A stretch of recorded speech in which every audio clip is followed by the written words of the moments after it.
It was a calm morning at Mossy Bottom Farm. Shaun and his flock were lounging in the barn, enjoying the early sunbeams filtering through the cracks in the wooden walls. Bitzer the dog was snoozing on his haystack, clutching his trusty whistle. Everything seemed peaceful until a loud clang echoed from the farmyard. Shaun peeked out of the barn to see the farmer loading bales of hay onto a trailer. But it wasn't just any hay. This was special hay, extra fluffy and fragrant, perfect for the flock's cozy nights. Shaun overheard the farmer talking on his phone. Yep, this hay's going to the big fair in town. Fetching a good price, too. The flock gasped. Their precious hay gone? Shaun's mind raced. If the farmer sold it all, the barn would be bare and uncomfortable. Shaun couldn't let that happen. He hatched a plan. Shaun rounded up his loyal friends, Timmy, Shirley, and the rest of the gang. First, they needed to distract the farmer and Bitzer. Shaun nudged Timmy toward the farmhouse window. Inside, the farmer was watching TV while sipping tea. Timmy let out a loud baa, followed by a chain of hilarious clumsy noises as he stumbled into a bucket. The farmer rushed out, muttering, "What's going on now?"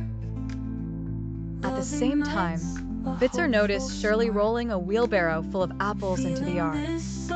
Intrigued, he trotted off to investigate. With the coast clear, Shaun signaled the rest of the flock.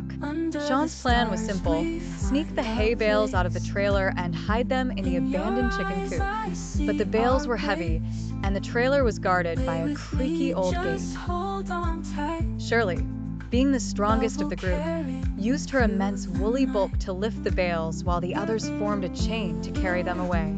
But halfway through, disaster struck. Bitzer returned. Thinking quickly, Shaun grabbed a bucket and a mop, pretending to clean up the yard. Bitzer, suspicious but too tired to investigate further, sighed and went back to his nap. The flock hurriedly moved the last bale to the coop. The farmer returned to the trailer and noticed something was off. "Where's all the hay?" he exclaimed. He turned to Bitzer, who shrugged in confusion. Shaun and the flock peeked nervously from behind the barn. Their cozy nights were safe for now. But then Timmy let out an innocent baa, catching the farmer's attention. The farmer stomped toward the chicken coop. He opened the door, revealing a mountain of hay and a very guilty-looking flock.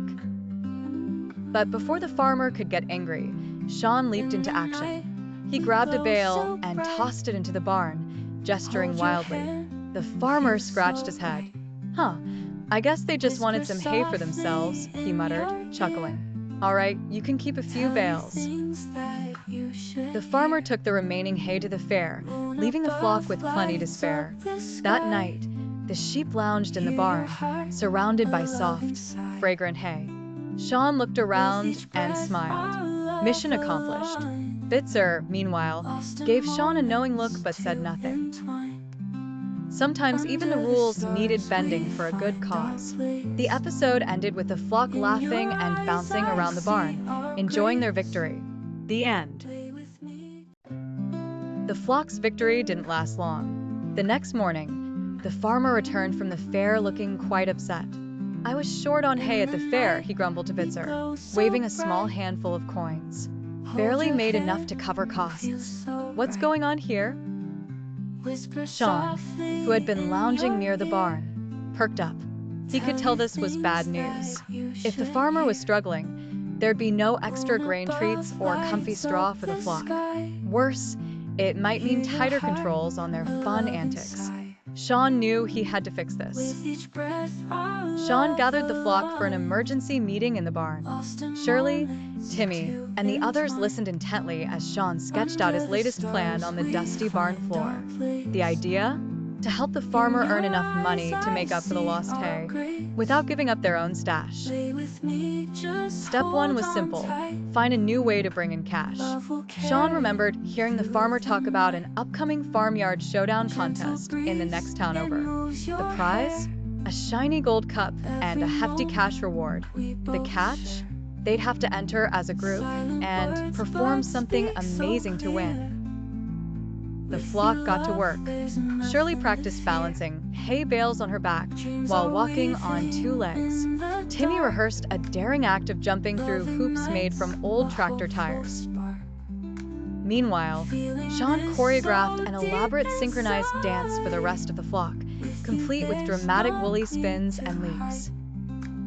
Bitzer, noticing the commotion, wandered into the barn. Shaun quickly handed him a whistle and roped him into being their coach. Flattered, Bitzer agreed. Rehearsals didn't go smoothly. Shirley accidentally rolled into a stack of tools, sending hammers and spades flying. Timmy kept getting stuck in the tires, and the synchronized dance looked more like a chaotic game of tag. But Shaun didn't give up. By nightfall, the group finally nailed their routine. The day of the farmyard showdown arrived. The farmer had no idea why Shaun and the flock were so eager to jump into the truck that morning. "What's gotten into them today?" he muttered as he drove. At the event, the flock waited backstage nervously. They watched as other animals performed impressive stunts: acrobatic goats, a trio of dancing ducks, and even a cow playing the accordion. Finally, it was their turn. The announcer called them up. From Mossy Bottom Farm, the sheep sensation. As the music started, Shaun led the flock onto the stage. Shirley balanced the hay bales perfectly. Timmy soared through the tires, and the rest of the sheep nailed their synchronized dance. The grand finale was Shaun performing an incredible backflip off Shirley's woolly back. The crowd erupted in applause. Even the farmer, who had no idea what was happening, stood and cheered. The judges awarded the shiny gold cup to the flock, and the prize money went to the farmer. "Well, I'll be," the farmer said, scratching his head. "Never knew they had it in them." Back at Mossy Bottom Farm, the farmer bought fresh hay and a new radio for the barn with the winnings. The flock celebrated their success by throwing a wild dance party in the barn that night, complete with disco lights made from an old flashlight and some shiny tools. Shaun stood in the middle of the flock, feeling proud. They had saved their hay and helped the farmer, all while pulling off the performance of a lifetime. Bitzer, leaning against the barn door with his whistle in hand, chuckled and gave Shaun a thumbs up. The end. The flock's victory at the farmyard showdown brought more attention to Mossy Bottom Farm than they expected.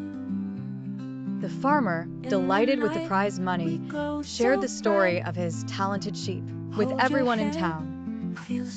Soon, visitors began arriving at the farm, hoping to see the famous sheep sensation perform again. The farmer, sensing a business opportunity, set up a small stage in the field. "All right, you lot," he said, pointing at the flock. "Time to earn your keep." The flock was horrified. They hadn't signed up for daily performances. Shaun quickly realized that their newfound fame was turning into a problem. The next day, the farmer rounded up the flock for their first public show. Families gathered on hay bales, munching on popcorn as they waited for the spectacle. The farmer turned on the music, expecting Shaun and the flock to jump into action. But Shaun had other ideas. Instead of their polished routine, the sheep performed a hilariously chaotic act. Shirley pretended to trip over her hay bales, sending them flying. Timmy rolled around in a muddy puddle, splashing the front row. The rest of the flock ran in circles, creating a whirlwind of dust and confusion. The audience roared with laughter, assuming it was part of the act. The farmer, however, was not amused. "What's gotten into you lot?" he muttered, scratching his head. Shaun gave a sly smile. If they made the shows too unpredictable, the visitors might lose interest.